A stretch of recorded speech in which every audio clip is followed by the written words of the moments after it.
Hi friends, good morning. In the thermodynamics lecture series, today I will discuss first law of thermodynamics. First law of thermodynamics.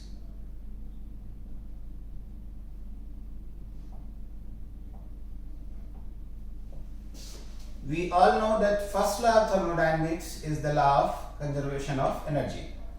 Now, what is the proper definition of the first law of thermodynamics? This law states if any system undergoes a cyclic process, then the algebraic sum of heat transfer is equal to the algebraic sum of work done. So mathematically speaking, first law of thermodynamics is integration of heat transfer over a cycle is equal to integration of work done over a cycle. Now let us consider a closed system. Closed system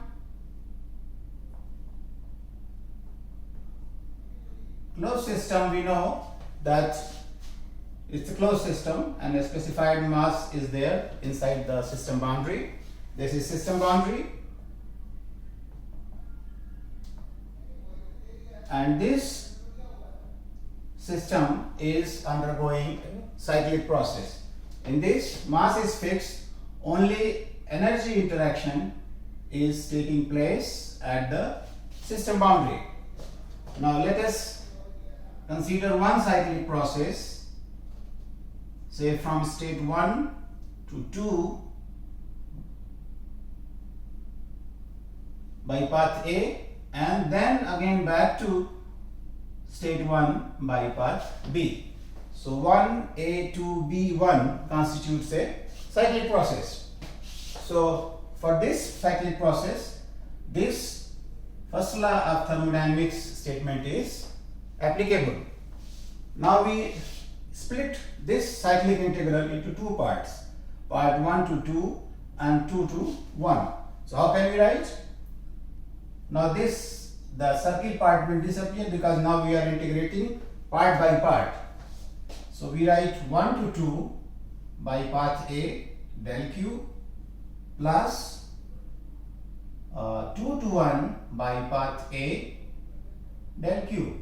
So this is the total heat transfer in the cycle, and this is equal to 1 to 2 by path A and the integration of the work done plus 2 to 1 by path B. Sorry, here I should have written B. Integration of work done. You must be wondering why I wrote del.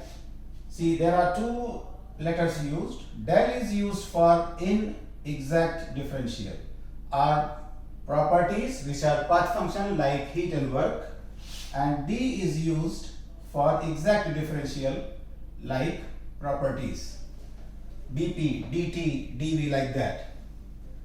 Now we rearrange the terms, so we can write this as del Q, and we bring this, because this is path A, so we bring all path A terms together,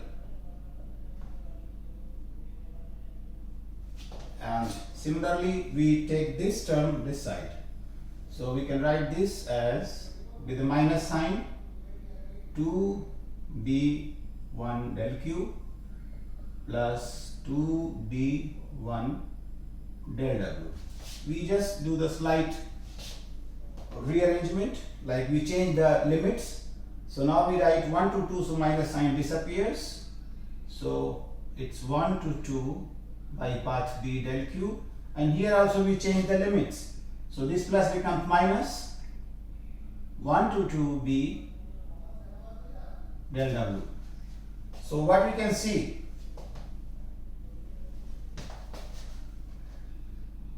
one A to del Q minus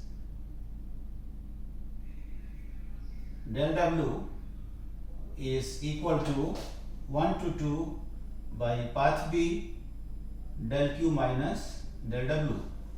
So whether we are moving from path A or by path B, the term del Q minus del W is same. We can do the same way by choosing another path C, and we apply again the first law of thermodynamics and we proceed in a similar fashion.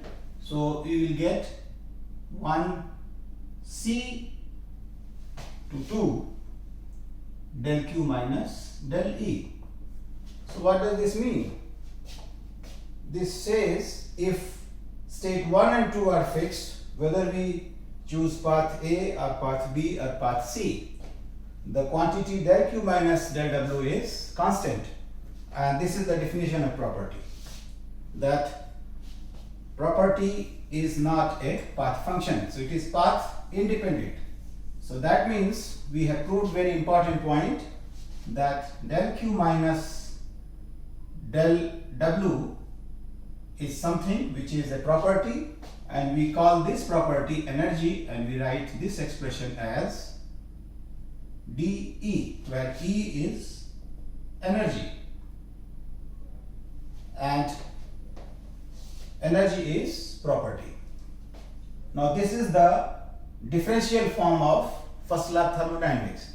Now since it is a closed system, here kinetic energy and potential energies are absent, and we assume that no other forms of energies are considered, like magnetic energy, chemical energy. So in that case, E is U, which is internal energy. Internal energy for a closed system. For a closed system. So for a closed system, our first law of thermodynamics takes the following form, and that is del Q minus del W is dE. So not dE, du. So this is our familiar form of first law of thermodynamics. Now suppose in the system the work done is only expansion type of work.